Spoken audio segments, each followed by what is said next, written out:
सिद्ध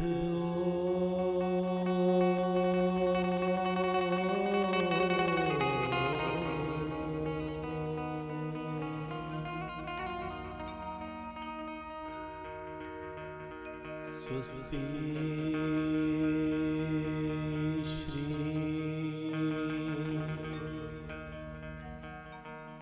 गणेशाय नमः। स्वस्ति श्री सिद्धगुरुवे नमः। स्वस्ति श्री सिद्ध महालक्ष्मी नमः। स्वस्ति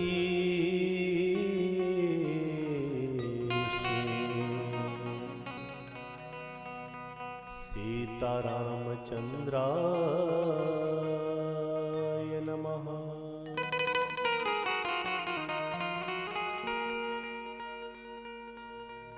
वक्रतुंड महाकाय सूर्यकोटि संप्रभा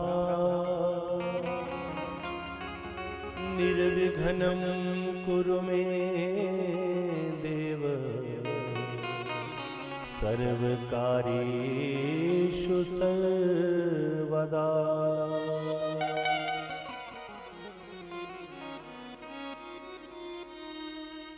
गुरुर्ब्रह्मा गुरुर्विष्णु गुरुर्देवो महेश्वरा गुरुर्साक्षात् परं ब्रह्म तस्मै श्री गुरुवे नमः।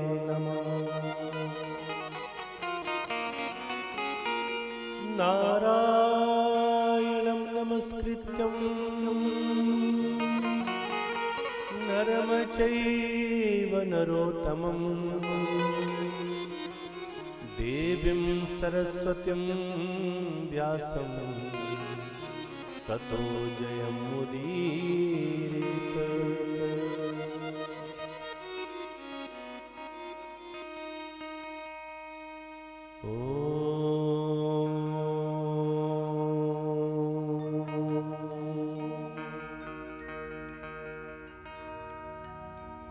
वंदे भवानी शंकरो श्रद्धा विश्वास रूपिणो याभ्यां विना न पश्यन्ति सिद्धा स्वान्तः स्थमीश्वरम्। वर्णानामर्थसंघानां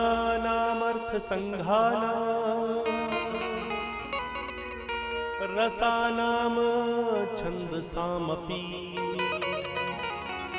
मंगलानां च कर्तारौ वन्दे वाणी विनायको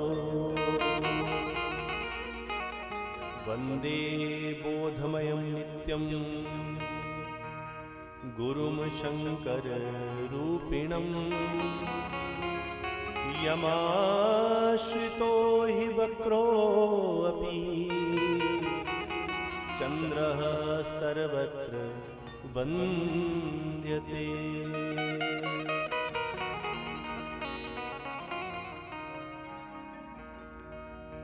परम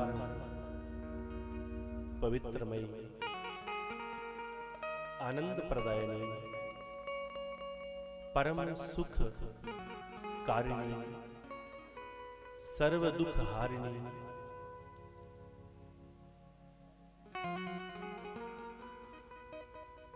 आदर्श जीवन जीने के साथ साथ एक आदर्श मृत्यु को प्राप्त करवाने वाले उस परम रहस्य का बोधन करने वाली, जन्म जन्मांतर के रहस्यों का उद्घाटन करने वाली, और एक नहीं करोड़ों करोड़ों जन्मों के समस्त पापों का नाश करने वाली ये पावन श्री राम कथा, जिसका आज शुभारंभ हो रहा है। मानसी गंगा स्वरूप, ज्ञान गंगा स्वरूप, वाणीमयी शब्दमयी प्रतिमूर्ति श्री रामचरितमानस जी को हम बारंबार कोटि कोटि प्रणाम करते हैं। जगत की अधिष्ठात्री देवी माता लक्ष्मी, जो देवी सीता जी के रूप में जगत में अवतरित हुई है और हम सब के कल्याण की इस पावन सुंदर लीला को दिखा रही हैं, उनके श्री चरणों में कोटि कोटि वंदना करते हैं। पूज्य पाद सतगुरु महाराज श्री श्री सिद्धयोगी बाबा जी, महामहिम संस्थापक एवं संचालक श्री सिद्धयोगी धाम, श्री चरणारविंद में कोटि कोटि वंदना करते हैं। देवभूमि हिमाचल प्रदेश की बहुत ही एक महान हस्ती,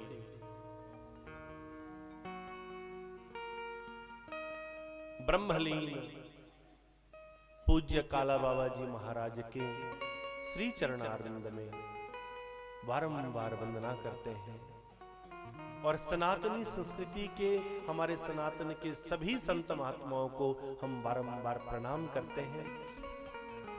कितनी पावन ये बेला है, कितनी पवित्र बेला है। 22 जनवरी ये दिन जो सनातनियों के लिए सदा सदा स्वर्ण अक्षरों में लिखा जाएगा। ये तिथि, ये दिन जब भगवान श्री रामचंद्र भगवान का, हमारे परम प्रिय राम लला जी का पुनः स्थापन हुआ है। 500 से भी अधिक वर्षों का जो घोर संघर्ष सनातनियों ने किया है, उसे रामलला जी ने साकार किया और 22 जनवरी को फिर से भगवान श्री रामचंद्र अपनी जन्मभूमि गर्भगृह में अयोध्या नगरी में फिर से विराजमान हुए हैं। तो इस पावन पुण्य, इस पवित्र घड़ी को सदा सदा के लिए याद रखने के लिए और अपनी पुण्य कमाई को भी भगवान के श्री चरणों में लगाने के लिए अपने संपूर्ण क्षेत्रवासियों के सहित मिलकर श्रद्धेय देवी वीणा जी और हमारे श्रद्धेय श्री विजय गौतम जी, जो अपने पूरे परिवार, बंधु बांधवों और पूरे क्षेत्रवासियों का सहयोग साथ लेकर चले हैं। जिस प्रकार अयोध्या नगरी में रामलला जी ने अपना स्थान फिर से धारण किया है, उसी प्रकार यहां पर भी भगवान श्री रामचंद्र जी, माता जानकी जी, भ्राता लखन जी विराजमान हो चुके हैं। इस नवनिर्मित मंदिर के पुण्य उद्घाटन की इस पवित्र बेला का आप सभी को बहुत बहुत साधुवाद, भगवान की कृपा, भगवान की वरद हस्त से सदा सदा वो कृपा वृष्टि सबके ऊपर बरसती रहे, इसी भाव के साथ ये पावन कथा यहां पर आरंभ की गई है।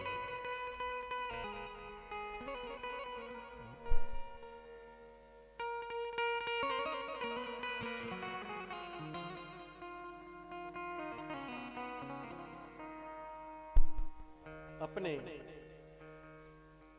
हृदय के प्रेम को प्रभु श्री राम चरणों में लगाते हुए आप सभी क्षेत्रवासी धन्य हैं। झंडूता क्षेत्र के अंतर्गत डफेर नामक स्थान पर पूज्य काला बाबा जी का ये सुंदर रमणीक स्थान, जहां पर उनके श्री चरणों का स्पर्श हुआ है। और आज हम सब ऐसे सुंदर स्थान पर बैठकर माता जालपा की गोदी में बैठकर हम इस पावन कथा का रसास्वादन करने जा रहे हैं। और धन्य होते हैं वो पुण्य भगत जिनको प्रभु प्रेरणा देते हैं कि आप मेरी इस कथा का रसास्वादन कीजिए। और धन्य होते हैं वो माता पिता जो ऐसे संतान को जन्म देते हैं कि वो संतान प्रभु के श्री चरणों का मंगल गान करे, क्योंकि जो मंगल गान करते हैं उस घर के जो पितर हैं, जो बुजुर्ग हैं, जो संसार छोड़कर चले गए हों, वो भी परम धाम को प्राप्त कर जाते हैं। पूजनीय माता पिता स्वर्गीय श्रीमती कृष्ण देवी जी एवं श्री बरडू राम गौतम जी,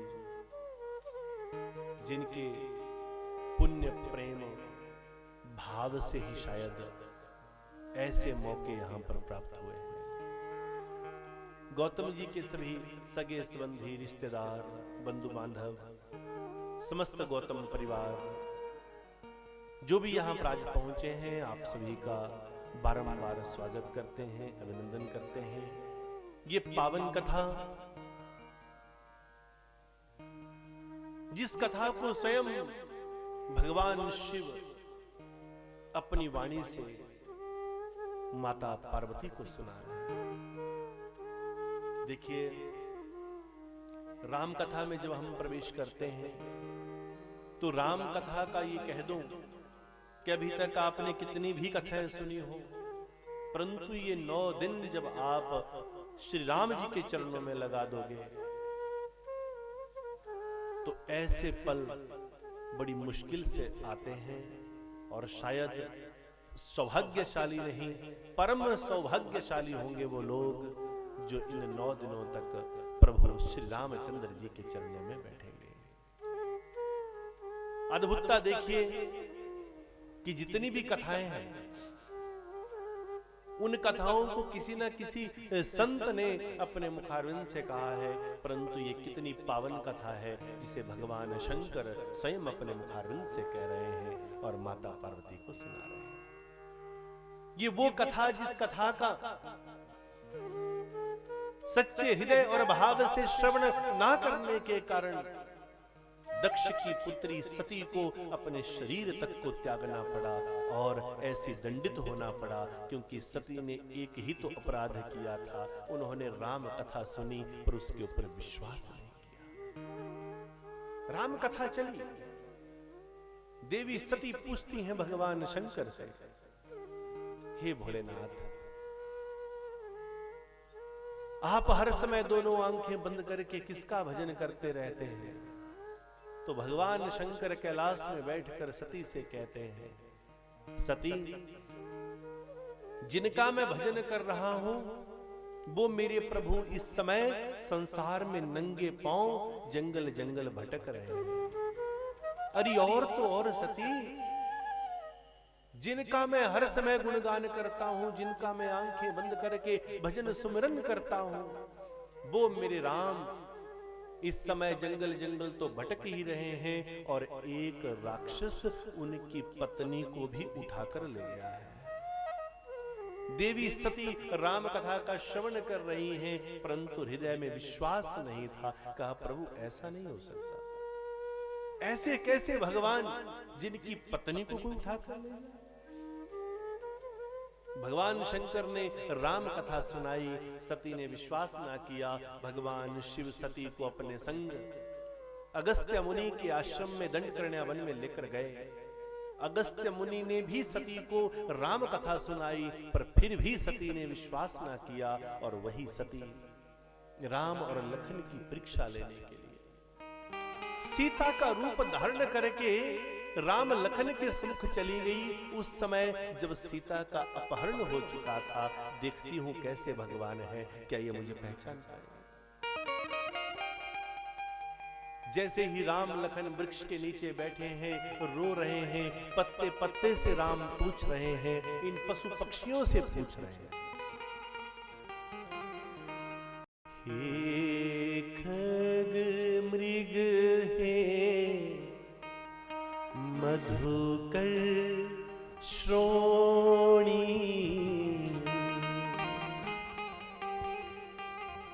हे खग मृग हे मधुकर श्रोणी, हे खग मृग हे मधुकर श्रोणी, हे खग मृग मधुकर श्रोणी, हे खग मृग हे मधुकर श्रोणी, हे खग मृग हे मधुकर श्रोणी, हे खग मृग हे मधुकर श्रोणी, हे खग मृग हे मधुकर श्रोणी, हे खग मृग हे मधुकर श्रोणी, हे खग मृग है मधुकर श्रोणी। तुम दिखया सीता मृग नयनी, तुम दिखया सीता मृग नयनी, हे खग मृग है मधुकर श्रोणी, हे खग मृग है मधुकर श्रोणी, हे खग मृग है मधुकर श्रोणी, हे खग मृग है मधुकर श्रोणी, हे खग मृग है मधुकर श्रोणी। हे पक्षियों, हे पशुओं, हे हिरणों, हे पेड़ पौधों, क्या तुमने मेरी मृगनयनी सीता को देखा है?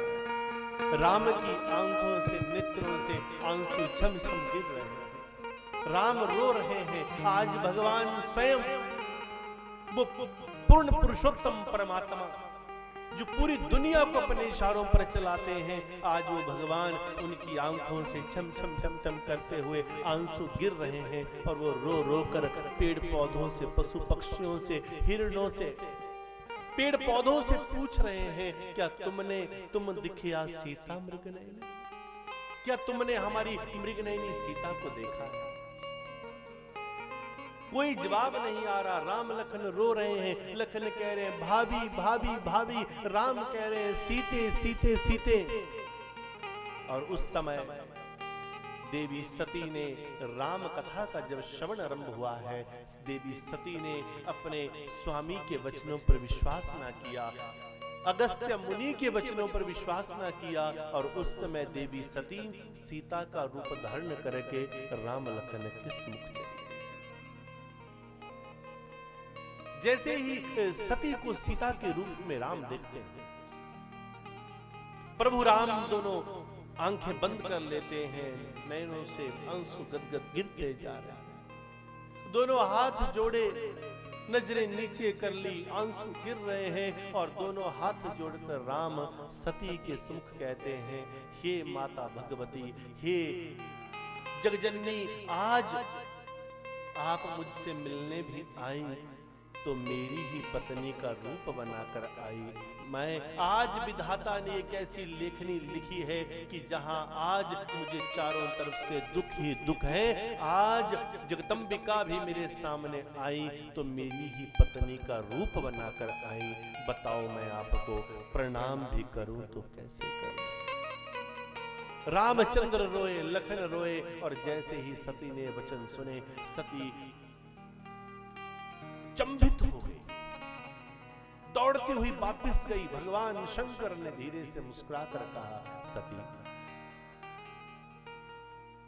मेरे प्रभु की परीक्षा लेने गई थी, मेरे वचनों पर विश्वास ना किया, अगस्त्य मुनि के वचनों पर विश्वास ना किया, मेरे प्रभु की अर्धांगिनी का रूप बनाकर गई। अब मेरे आराध्य देव की पत्नी का रूप तुमने धारण किया, अब मैं तुम्हें अपनी पत्नी के रूप में देखूं तो कैसे देखूं? आराध्य देव की पत्नी को, गुरु की पत्नी को, बड़े भाई की पत्नी को माता के तुल्य माना गया है, माता के तुल्य समझा। अगर मेरे आराध्य देव की पत्नी का रूप बनाकर तुम गई, तो अब मैं तुम्हें अपनी पत्नी के रूप में कैसे देखूं? मैं कुछ नहीं देख सकता। अब मेरे पास एक ही विकल्प है कि मैं तुम्हें पति पत्नी के धर्म से विच्छेद करता हूं। शंकर ने अपने हाथों में जल लिया और संकल्प लिया और अपनी पत्नी को पति पत्नी के इस धर्म से विच्छेद कर दिया, त्याग दिया। वही सती जब पार्वती बनकर आई, फिर से शिव को ब्याही गई, तब पार्वती आज फिर भगवान शंकर के चरणों में बैठी और पूछा, हे शंकर मुझे ये बता दो कि आप हर पल आंखें बंद करके किसका भजन करते रहते हैं? तब भगवान शंकर अपने कानों को बंद कर देते हैं और कहा, पार्वती कुछ भी प्रश्न कर दो, पर ये प्रश्न मत करो। ये वही प्रश्न है जिस प्रश्न के कारण मेरी सती को भी मुझसे दूर होना पड़ा था। इशारा कर रहे हैं भगवान शिव पार्वती को, क्योंकि सती ही तो पार्वती बनकर आई है। तो भगवान शंकर कह रहे हैं, इशारा कर रहे हैं कि देखो पार्वती, सती रूप में भी तुमने यही गलती की थी, कहीं आज भी तुम वही गलती दोहरा ना दो और कहीं मेरा और तुम्हारा फिर से बिछोड़ा। पार्वती ने दोनों हाथ जोड़े, मंद मंद मुस्कुराई और कहती हैं, प्रभु इंसान एक बार गलती कर देता है तो उसे गलती कहा जा सकता है, बार बार गलती करे तो वो गलती नहीं है। मैं अपनी गलती को समझ चुकी हूँ, हे प्रभु बस अब तो एक ही इच्छा है कि ये राम कथा मेरे कानों में जाए, आप कहते जाएं और मैं सुनती। पार्वती इस राम कथा को सुनने के लिए बैठी और भगवान शंकर इस पावन कथा को अपने मुखारविंद से आरंभ करते हैं। कितने सौभाग्य की बात है कि हम सब आज उस कथा का श्रवण कर रहे हैं, जिस कथा को हमारे शंकर ने स्वयं अपनी अर्धांगिनी पार्वती को सुनाया है। आज हम उस कथा को सुन रहे हैं जिसे शंकर स्वयं सुना रहे हैं। तो आइए शंकर की पावन कथा हम भी श्रवण करते हैं। ओ मां कहूं मैं अनुभव अपना, ओ मां कहूं मैं अनुभव अपना, ओ मां कहूं मैं अनुभव अपना, ओ मां कहूं मैं अनुभव अपना, ओ मां कहूं मैं अनुभव अपना, ओ मां कहूं मैं अनुभव अपना, ओ मां कहूं मैं अनुभव अपना, ओ मां कहूं मैं अनुभव अपना। सत हरि भजन जगत सब सपना, सत हरि भजन जगत सब सपना, सत हरि भजन जगत सब सपना, सत हरि भजन जगत सब सपना। ओ मां कहूं मैं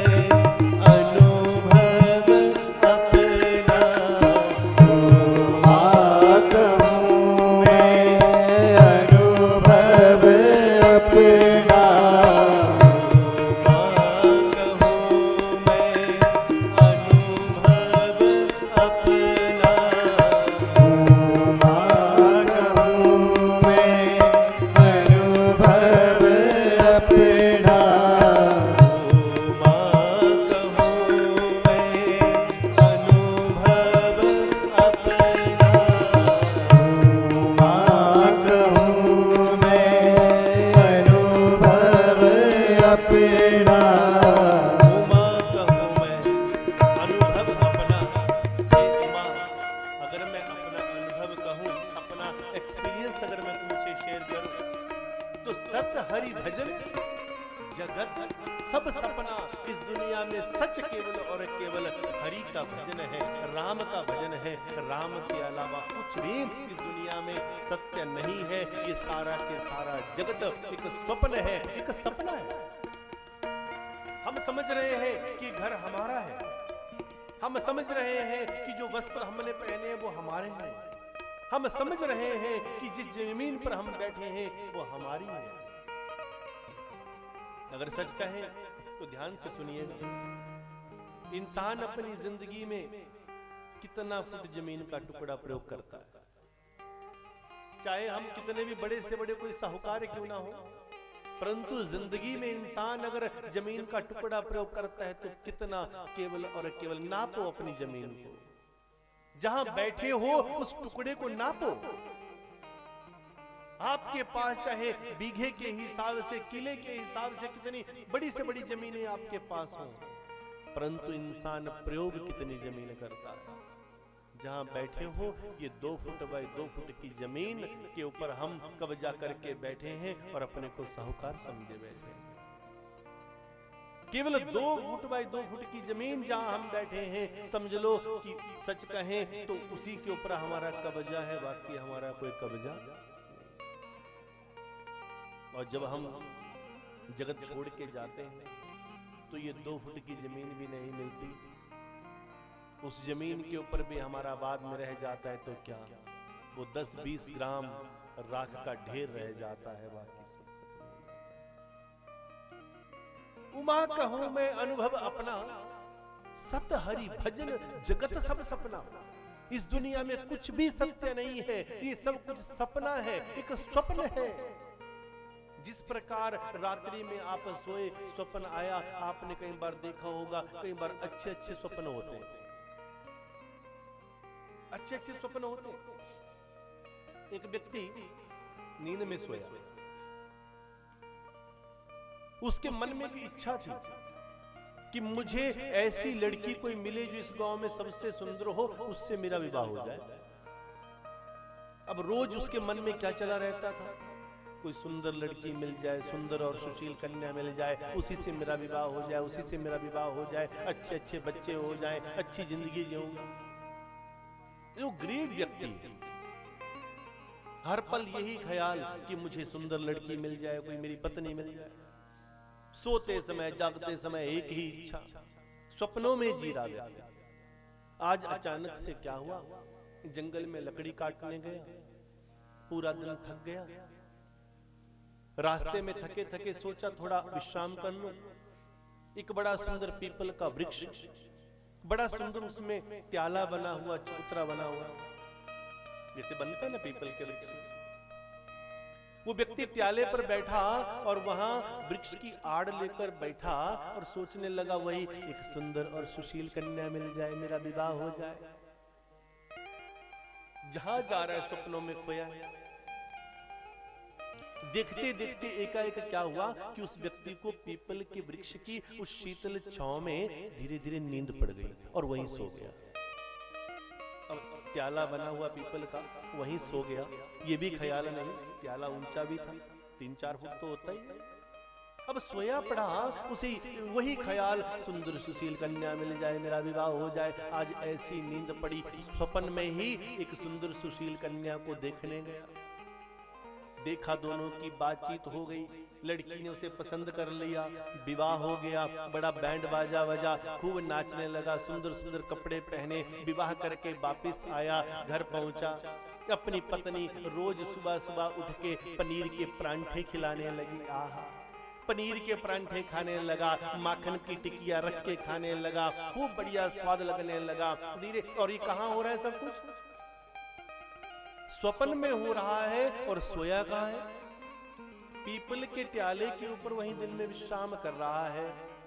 अब देखो स्वप्न में ही वो कितना खो गया, कितना खो गया। देखते ही देखते देखते देखते अपनी सुंदर सुशील पत्नी मिली है, उसका खूब लाड़ प्यार मिल रहा है, प्रेम मिल रहा है। सुबह उठते ही परांठे मिल रहे हैं, दोपहर का बड़ा सुंदर भोजन मिल रहा है, रात्रि में दोनों इकट्ठे बातें करते हुए विश्राम कर रहे हैं। और देखते देखते 1 वर्ष के बाद उसके एक बच्चा भी हो गया। बड़ा खुश हो गया, मेरे पुत्र हो गया, पुत्र हो गया। पुत्र को लाड प्यार करने लगा।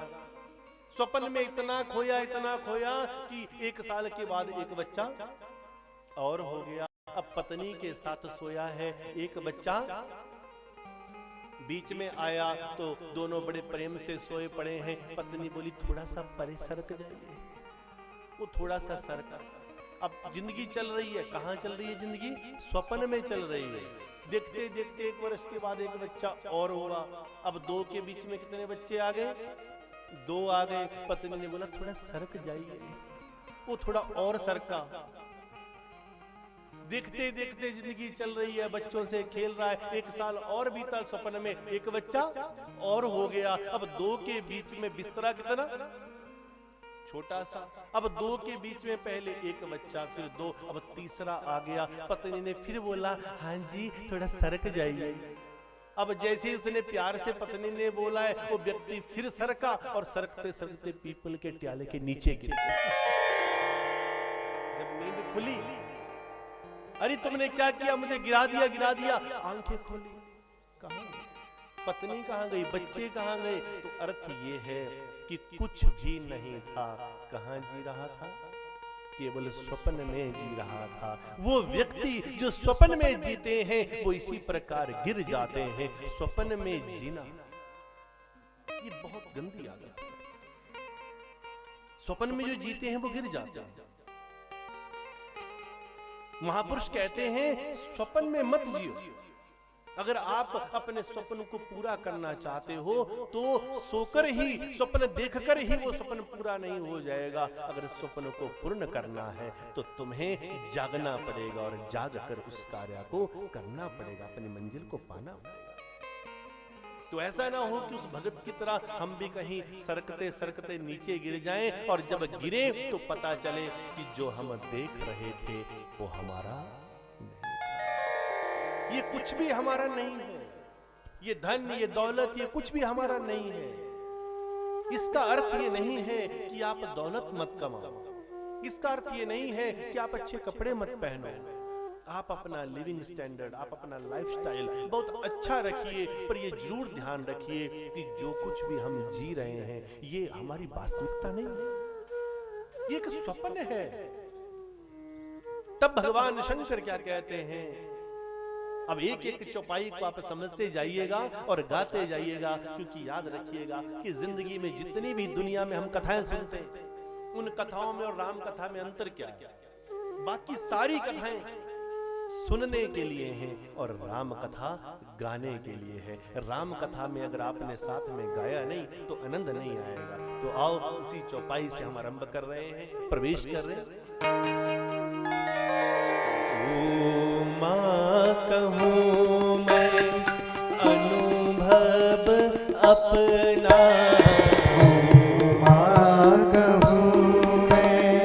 अनुभव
कलि कामद गाई, सुजन सजीवनी मोरी सुहाई। ये जो राम कथा है, कलयुग के बीच में भगवान राम जानते थे कि कलयुग में गौ माता का बड़ा प्रतिकार होगा, गौ माता की सेवा करने वाले बड़े कम रह जाएंगे और गौ माता की प्रजाति को धीरे धीरे लुप्त करने वाले दैत्य भी संग संग में आएंगे। इसलिए भगवान श्री रामचंद्र कहते हैं अपने उस चरित्र को, जिसे भगवान शिव वर्णन कर रहे हैं, भगवान शिव राम का चरित्र गा रहे हैं और कहा राम कथा कलि कामद गाई। कलयुग के बीच में राम कथा कामधेनु गाय के ही तुल्य होगी और जो इस पावन कथा का श्रवण कर लेगा वो कामधेनु मैया का पूर्ण आशीर्वाद पा जाएगा। सुजन संजीवनी मूरी सुहाई, संजीवनी बूटी।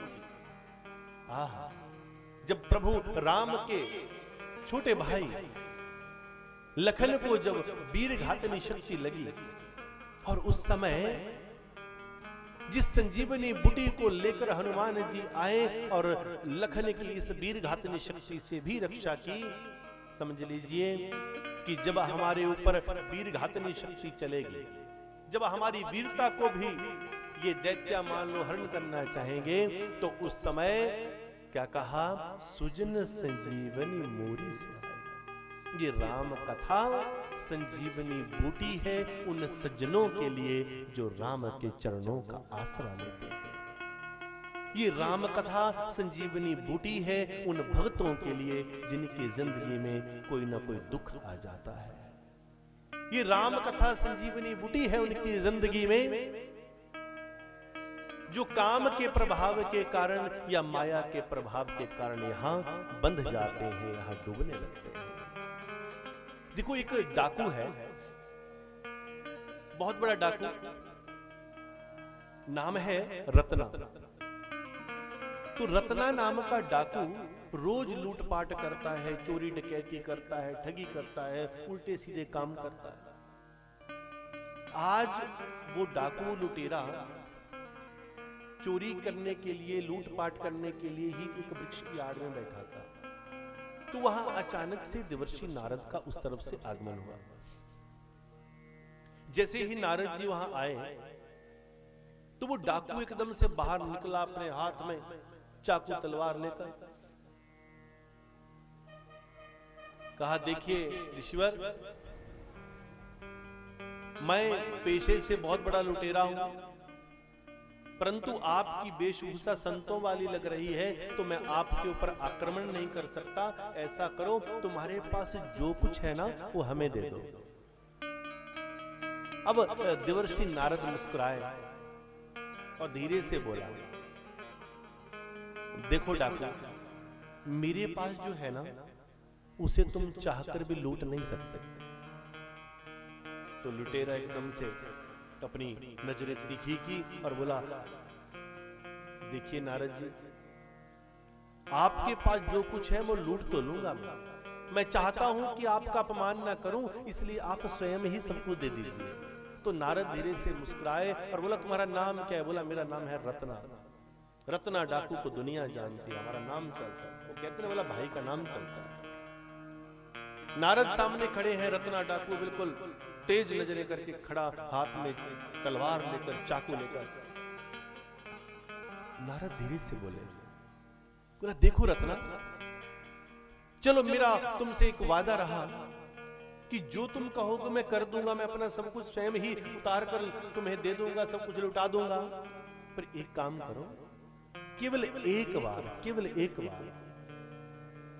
जाकर अपनी पत्नी से, अपने बच्चों से पूछ तो लो कि जो कुछ भी तुम आज तक ये बुरे कर्म कर रहे हो, क्या वो इन कर्मों का जब तुम्हें दंड भुगतना पड़ेगा, जब यमराज की यमपुरी में तुम जाओगे, जब तुम्हारा लेखा जोखा होगा, तो क्या तुम्हारी पत्नी, क्या तुम्हारे बच्चे इसमें भागीदारी लेंगे?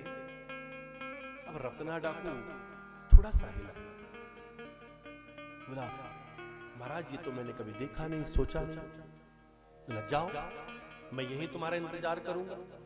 नारद जी उसी वृक्ष के नीचे बैठ गए और कहा, जाओ, मैं तुम्हें वादा करता हूं यहीं इंतजार करूंगा। रत्ना डाकू अपनी पत्नी के पास दौड़ता हुआ गया और जाकर बड़े प्रेम से पूछा, अरे मेरी प्रियतमा, मैं तुम्हारी जरूरतों को पूरा करने के लिए क्या क्या करता रहता हूँ, कहां कहां से धन इकट्ठा करके लाता हूँ, ये बताओ। जाने अनजाने से अगर मुझे कोई दंड मिला तो क्या तुम उस दंड को भुगतने में, क्या उस दंड को पाने में, क्या तुम मेरा साथ दोगी? पत्नी ने एकदम से दोनों हाथ जोड़े और कहती है, बोला, स्वामी आप कैसी बात कर रहे हैं? देखिए, आप हमारे पति हैं, आप हमारे प्राणनाथ हैं, आपका कर्तव्य है हमारी सारी जरूरतों को पूरा करना। आप पूरा दिन चोरी कर रहे हैं कि ठगी कर रहे हैं कि डकैती कर रहे हैं, इसका मुझे कोई फर्क नहीं। मैं आपकी पत्नी हूं, आप मेरे पति हैं, आपका कर्तव्य है आप चाहे किसी भी तरह से लाओ, आप हमारी जरूरतों को पूरा करो और कहीं से भी धन लाओ पर हमें दो। परंतु आपके कर्मों के कारण आपको कोई दंड मिलता है तो उसमें हम आपके साथ नहीं। रत्ना डाकू दौड़ता हुआ बच्चों के पास गया और जाकर अपने बच्चों को हृदय से लगाया। सोचा बच्चे तो मेरा साथ देंगे, बेटा तुम्हारे लिए मैं ये लेकर आता हूँ, मैं तुम्हारे लिए सारा कुछ खाने की चीजें लाता हूँ, खिलौने लेकर आता हूँ। ये बताओ, अगर जाने अनजाने से आपकी जरूरतों को पूरा करने के लिए अगर मान लो मैं कोई बुरा कर्म कर रहा हूं और उसका दंड अगर मुझे भोगना पड़ा तो क्या आप मेरा साथ देंगे? बच्चों ने अपने पिता को गले से लगाया और कहा, पिताजी आप कैसी बात करते हैं?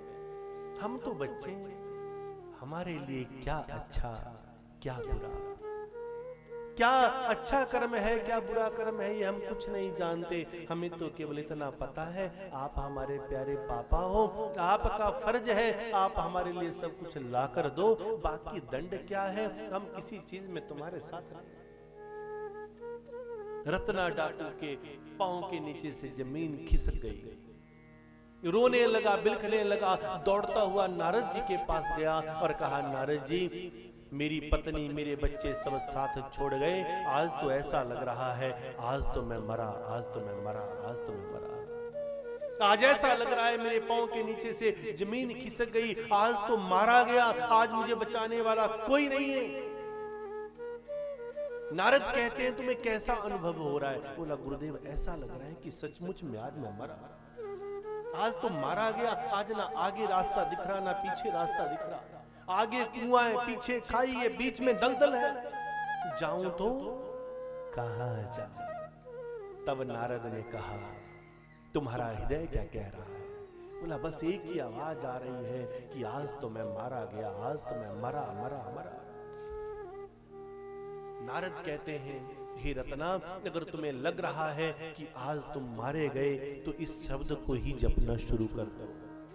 जिस शब्द को जपोगे उसी में ही भगवान मिल जाएंगे। तुम्हें लग रहा है कि आज तुम मरे तो मरा मरा ही जप लो। वो रत्ना डाकू जपने लगा, मरा मरा मरा मरा मरा मरा मरा मरा मरा मरा मरा मरा मरा से राम राम बन गया। ऐसी आंखें बंद की, कई वर्ष बीत गए, शरीर के ऊपर मिट्टी का ढेर लग गया। पूरा के पूरा इस प्रकार से ढेर बन गया जिस प्रकार दीमक का ढेर होता है, बामी का ढेर होता है, वैसा ढेर बन गया। और वो अंतर ही अंतर में जपने लगा, मरा मरा मरा। कई वर्ष बीते, गांव के कुछ बच्चे वहां गिल्ली डंडा खेल रहे थे। एक बच्चे ने गिल्ली उठाई, डंडे से मारा, गिल्ली उस मिट्टी के ढेर से टकराई, हल्का सा छेद हुआ और उस छेद के बीच में से आवाज आने लगी, राम राम राम राम। गांव के लोगों को बुलाया, गांव के लोग आए, अरे मिट्टी के ढेर से किसी पुरुष की आवाज है, ढेर हटाओ। जैसे मिट्टी का ढेर हटाया, तब तक तो उस रत्ना डाकू को बड़ी बड़ी दाढ़ी आ चुकी थी, बड़े बड़े बाल हो चुके थे, पूरे शरीर के कपड़े मानो खत्म हो चुके थे, बिल्कुल साधुओं का रूप बन चुका था और बड़ी बड़ी दाढ़ी मूंछ वाला वो रत्ना डाकू बैठकर जप रहा है राम राम राम। सब कहने लगे ये कौन है, ये तपस्वी कौन है, कौन है, कौन है? तो गांव का एक बुजुर्ग आया, उसने कहा तुम्हें दिख नहीं रहा? ये वाल्मीकि का ढेर है। दीमक को शुद्ध हिंदी में कहते हैं वाल्मीकि। क्या कहा? वाल्मीकि। दीमक को बोला तुम्हें नहीं दिख रहा? ये वाल्मीकि का ढेर है और वाल्मीकि के ढेर में से जो साधु प्रकट हुआ है उसका नाम वाल्मीकि है। वही रत्ना डाकू वाल्मीकि संत बन गया। एक डाकू एक गुरु की प्रेरणा से संत बन गया। जब वाल्मीकि बन सकता है, जब एक रत्ना डाकू गुरु की शरण से एक डाकू जब इतना बड़ा संत बन सकता है, तो हम और आप क्या नहीं बन सकते? बस सच्चे गुरु की शरण मिल जाए। कथा को सुने तो सच्चे भाव से सुने, सत्संग तो सुने तो सच्चे भाव से सुने। जिंदगी में हजारों लाखों जगह पर कथाएं चलती हैं, परंतु कथा को सुनने का, कथा को सुनाने का, कथा को करने का, कथा को कराने का भी सबका अपना अपना भाव होता है। आप उस कथा को सचमुच में किसी श्रेष्ठ महापुरुष से सुनना चाहते हैं? आप किसी ऐसी महापुरुष से कथा सुनना चाहते हैं कि जिसने स्वयं अपनी इंद्रियों पर कुछ ना कुछ संयम किया हो? या फिर आप ऐसी कथा सुनना चाहते हैं कि केवल और केवल किताबी ज्ञान मैं तुम्हें सुनाऊं, तुम मुझे सुनाओ, ना मेरे ऊपर कोई असर हुआ ना तुम्हारे ऊपर कोई असर हुआ, उस कथा का कोई लाभ नहीं। दुनिया में हजारों लाखों लोग कथा का वाचन कर रहे हैं, जरा उनकी जिंदगी में झांक कर भी देखना थोड़ा कि क्या उन्होंने उस कथा को अपने अंदर उतारा है? क्या स्वयं वो उस प्रेम नाम की गंगा में डुबकी लगा रहे हैं? क्या स्वयं वो भक्ति में प्रवेश कर रहे हैं? एक डाकू संत बन सकता है अगर गुरु की प्रेरणा हो जाए।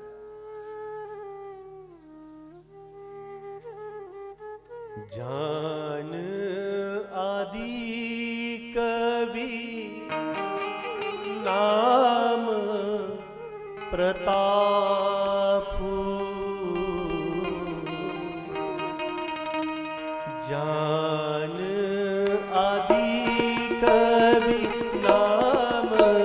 प्रताप, जान आदि कवि नाम प्रताप, जान आदि कवि नाम प्रताप, जान आदि कवि नाम प्रताप, जान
भवानी जपी जी पिया संग भवानी ज्ञान आदि कवि नाम प्रताप ज्ञान आदि कवि नाम प्रताप ज्ञान आदि कवि नाम प्रताप ज्ञान आदि कवि नाम प्रताप ज्ञान आदि कवि नाम प्रताप आदि कवि वाल्मीकि नाम प्रदान आदि कवि कवियों में सबसे बड़े श्रेष्ठ जिनकी तुलना नहीं हो सकती जिनके बराबर कोई मिल नहीं सकता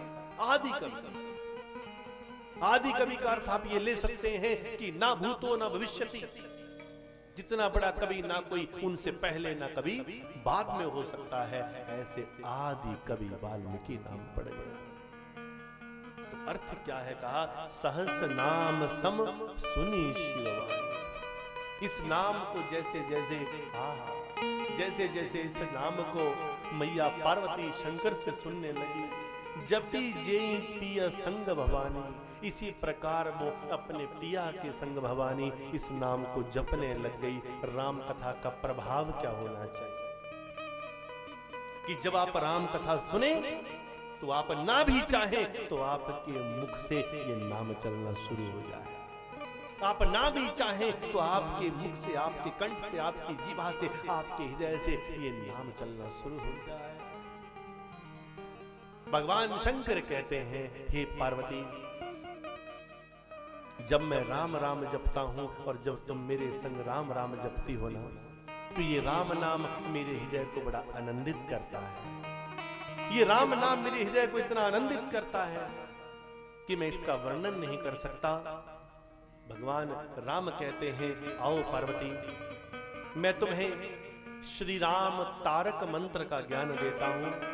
श्री राम का जो महामंत्र है श्री राम का तारक मंत्र भी जिसे कहा गया है जिस मंत्र का जप करने से जीवन निश्चित रूप से राम का हो जाता है राम की तरह मुड़ जाता है।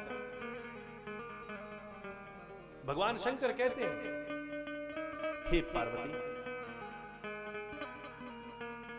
श्री राम राम रामेति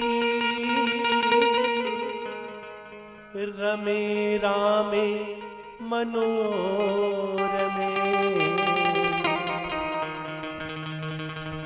श्री राम राम रामेति रमे रामे मनोरमे श्री राम राम रामेति रमे रामे मनोरमे श्री राम राम रामेति रमे रामे मनोरमे श्री राम राम रामेति रमे रामे मनोरमे श्री राम राम रामेति रमे रामे मनोरमे श्री राम राम रामेति रमे रामे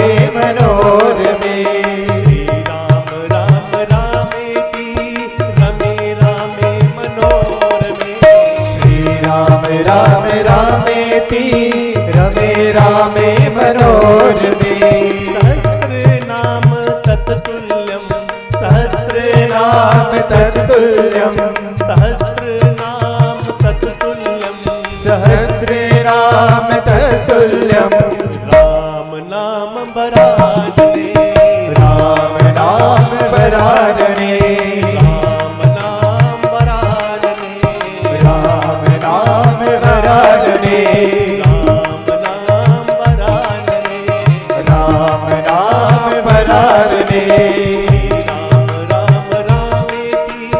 रमे रामे मनोरमे श्री राम राम रामेति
राम रामेति रमे रामे मनोरमे रमे रामे मनोरमे रमे रामे मनोरमे रमे रामे मनोरमे रमे रामे मनोरमे रमे रामे मनोरमे रमे रामे मनोरमे।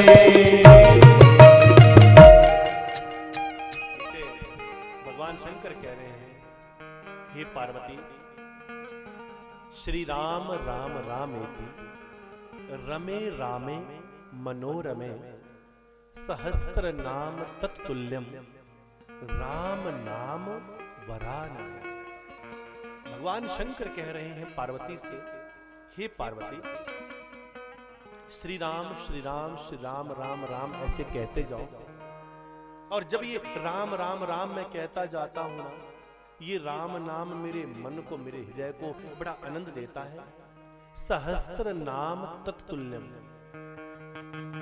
भगवान विष्णु के सहस्त्र नाम, भगवान विष्णु के 1000 नाम कहने से, 1000 बार भगवान विष्णु के नाम का जप करने से जो फल मिलता है ना, वो फल केवल एक बार श्री राम कहने से मिल जाता है। इसलिए हे पार्वती, बार बार कहती जाओ जय श्री राम जय श्री राम।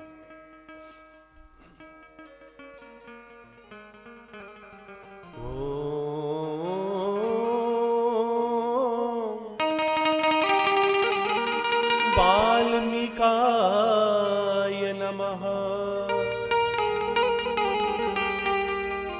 वाल्मीकि ऐसे आदि कवि जिन्होंने भगवान शंकर का ध्यान करते हुए, प्रभु का ध्यान करते हुए ऐसा राम नाम जपा, ऐसा राम नाम जपा कि भगवान राम जी के आने से पहले ही उनके पूरे के पूरे जीवन वृतांत को लिख डाला। देखो, आप लोग कहते हैं कि भगवान सब कुछ लिखते हैं, परंतु यहां देखिए, वो भगवान जो सबका लिखते हैं, आज वाल्मीकि उनका ही लिख रहे हैं। सोचिए कितनी बड़ी शक्ति कि वो परमात्मा जो पूरी दुनिया के रचयिता हैं, वो परमात्मा जो पूरी दुनिया का लिखते हैं, उनका आज एक संत लिख रहे हैं, वाल्मीकि जी लिख रहे हैं। भगवान राम के आने से पहले ही सब लिख डाला। वाल्मीकि जी ने भगवान राम का चरित्र संस्कृत में लिखा। संस्कृत भाषा में हर कोई इसे समझ नहीं सकता था, इसलिए भगवान ने कैसी लीला रची है। पंडित श्री आत्माराम जी और उनकी पत्नी का नाम है हुलसी। उन दोनों के माध्यम से एक पुत्र जन्मा, और जिसने जन्म लेते ही अपने मुख से कहा राम। अब जैसे ही अपने जन्म लेते ही अपने मुख से जिसने कह दिया, तो उस समय ऐसा रिवाज माना जाता था कि जन्म लेते ही अगर बच्चा बोलना शुरू कर दे तो ये बच्चा अशुभ है। तो उस बालक को अशुभ मानकर माता पिता ने त्याग दिया।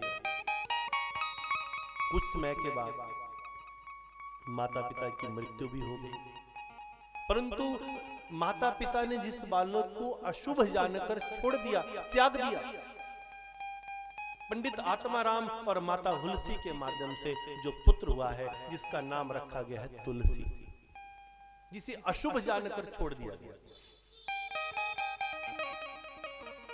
आज वो एक श्रेष्ठ गुरु के पास पहुंचा, और श्रेष्ठ गुरु के पास पहुंचकर दोनों हाथ जोड़कर अपने गुरु का ध्यान किया, और अपने सतगुरु का ध्यान करते हुए पूछा, हे सतगुरु, मुझे बताओ,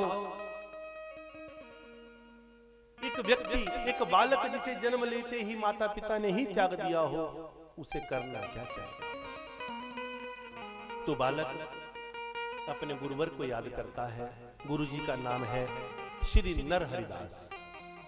नरहरिदास के चरणों में बैठा, ये काशी नगरी में पहुंचा, नरहरिदास के चरणों में बैठा और दोनों हाथ जोड़कर पूछा, गुरुवर तुम ही बता दो किसकी शरण में जाएं।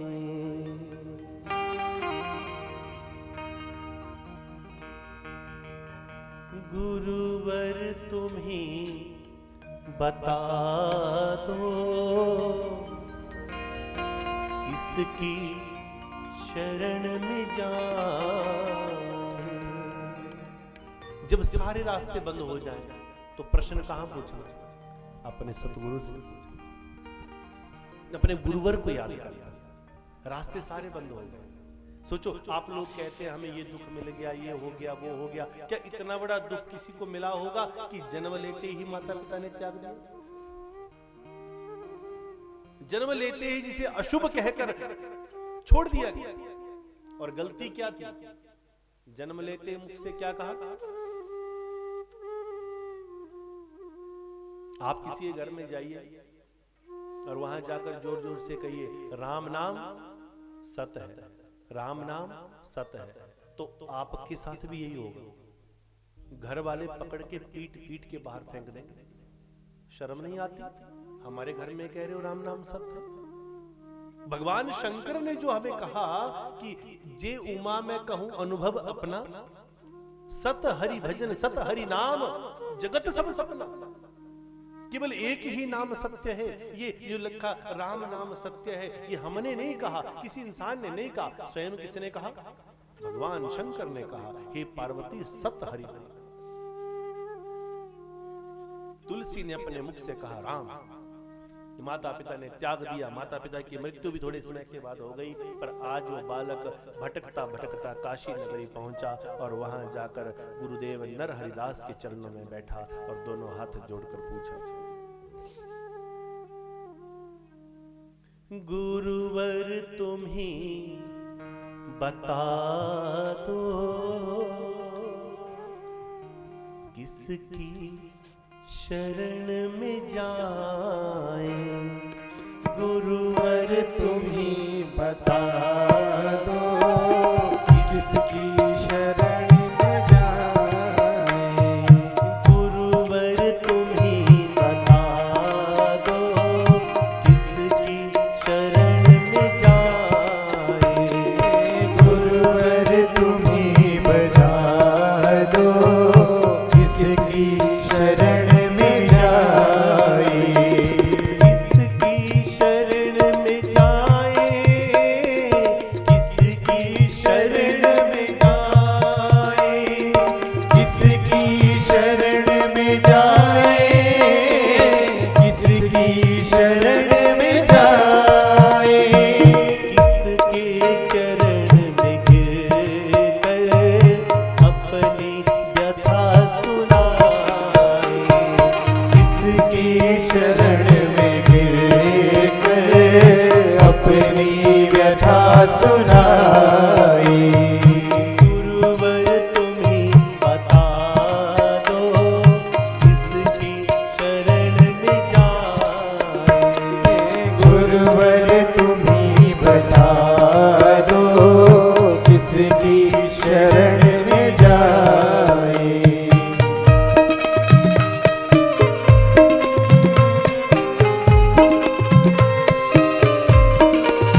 शरण में जाएं, किसके चरण में गिरकर अपनी व्यथा सुनाएं, गुरुवर तुम ही बता दो किसकी शरण में जाएं, किसकी शरण में जाएं।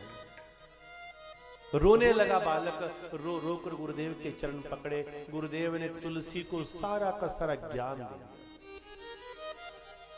गुरुदेव ने तुलसी को, उस बालक को अत्यंत ज्ञान दिया, सारे के सारे रहस्य बताए, परम ज्ञान दे दिया।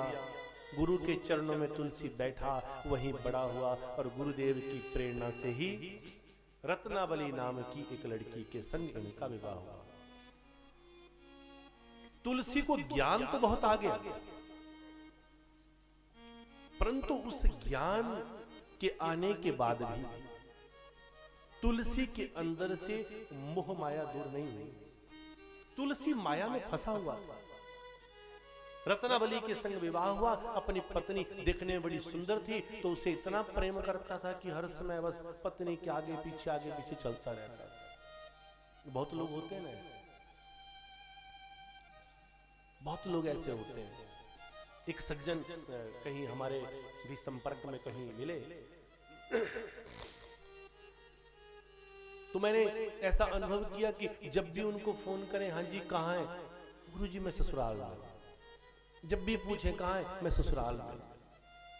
अगर हम महीने में 4 बार फोन किए तो कहाँ, ससुराल में।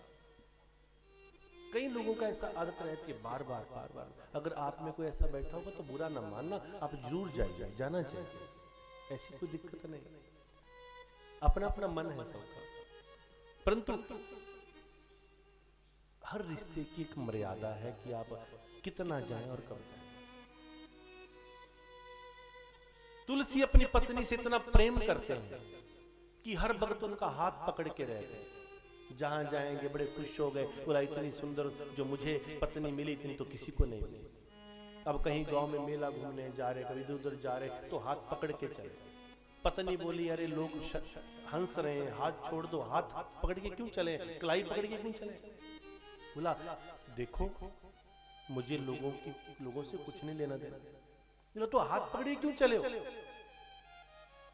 बोला देखो मुझे बुजुर्गों ने कहा है, पत्नी का हाथ, पत्नी की कलाई और घोड़े की लगाम एक जैसी होती है। घोड़े की लगाम छोड़ दी तो घोड़ा भाग जाएगा, और पत्नी की कलाई छोड़ दी तो पत्नी भाग जाएगा। हाथ पकड़े हुए चले। पत्नी बार बार कह रही लोग हंस रहे हैं, हाथ छोड़ दो, परंतु तुलसी हाथ ना छोड़े। आज पत्नी इतनी दुखी हो गई कि अनबन हो गई, मनमुटाव हो गया, रत्नावली अपने मायके भाग गई और तुलसी बड़ा चिंतित हुआ। जैसे तैसे दिन निकला और सायंकाल हुआ तो मन में उल्टे सीधे विचार आने लगे, मेरी पत्नी पता नहीं किससे बात कर लेगी, कहाँ भाग जाएगी, कहाँ चली जाएगी। तुलसी पैदल ही दौड़ा, उस समय गाड़ियां तो होती नहीं थी। शाम को 5:30-6 बजे चलना शुरू हो गया और रात को लगभग 12:30 बजे के करीब ससुराल पहुंचा। अब ससुराल पहुंचा तो क्या देखा, पत्नी का कमरा दूसरी मंजिल में, नीचे सास ससुर रहते। अब नॉक करूं तो कैसे करूं, सास ससुर क्या कहेंगे। तो सोचा एन केन प्रकारेण, किसी ना किसी तरह से मैं पत्नी के कमरे में पहुंच जाऊं, मेरी पत्नी है ना। जब देखा ऊपर की तरफ तो पत्नी के कमरे की खिड़की खुली और उस खिड़की के साथ एक मोटा रस्सा लटक रहा, ऐसा दिख रहा है। तुलसी बड़ा खुश हुआ, मेरी पत्नी तो मुझे बड़ा प्रेम करती है, मैं तो यूं ही उसके ऊपर शंका कर रहा था। वो बेचारी तो पहले ही जानती थी कि मैं आऊंगा, वो मेरा इंतजार कर रही थी, इसीलिए खिड़की भी खुली रखी है और रस्सी भी लटका के रखी है। उसी रस्से को पकड़कर तुलसी चढ़ा। जैसे अंदर पहुंचा, सोचा पत्नी 16 श्रृंगार करके बैठी होगी, मेरा इंतजार कर रही होगी, और पत्नी बेचारी वहां बुरी तरह से खराटे मारकर सो रही। पता नहीं कितने समय के बाद बेचारी को शांति से नींद पड़ी। बोला आज उस पागल से पीछा छूटा। आराम से खिड़की खोल के ताजी हवा लेते हुए तुलसी ने जाकर जगाया, उठी। जैसे तुलसी को देखा बड़ी चिंतित हो गई, बड़ी दुखी हो गई। बोला ये पागल तो पीछे पीछे यहां भी पहुंच गया। जैसे ही जगाया, अरे देखो मैं तुम्हारा तुलसी, तुम्हारे सामने हूं तुलसी। बेचारी के मन से भाव आया, बोला तुलसी नहीं, जब से तेरे संग फेरे लगे तब से मेरी पूरी जिंदगी ही झुलसी, जिंदगी में कुछ बचा ही नहीं। बोला अच्छा, अगर मेरे कारण तुम्हारी जिंदगी झुलसी तो फिर खिड़की के साथ ये रस्सी क्यों लटकी? रस्सी जैसी पत्नी उठी, देखा तो खिड़की से जिसे रस्सी समझकर तुलसी चढ़ गए, वो इतना मोटा सर्प वहां लटक रहा। एक सांप को ही रस्सी समझकर तुलसी चढ़ गए। तभी से तो कहा गया लव इज ब्लाइंड। लव जो है, प्यार जो है वो अंधा होता है। ऐसा प्यार किया, ऐसे अंधे हो गए प्रेम में कि सांप को ही रस्सी समझकर चढ़ गए। पत्नी बड़ी दुखी हुई और रोने लगी, बिलखने लगी। तुलसी बोले अरे मैं तुम्हारे प्रेम के लिए आया। बोला भाड़ में जाए तेरा प्यार। रोने लगी, लाज न लागत आपको,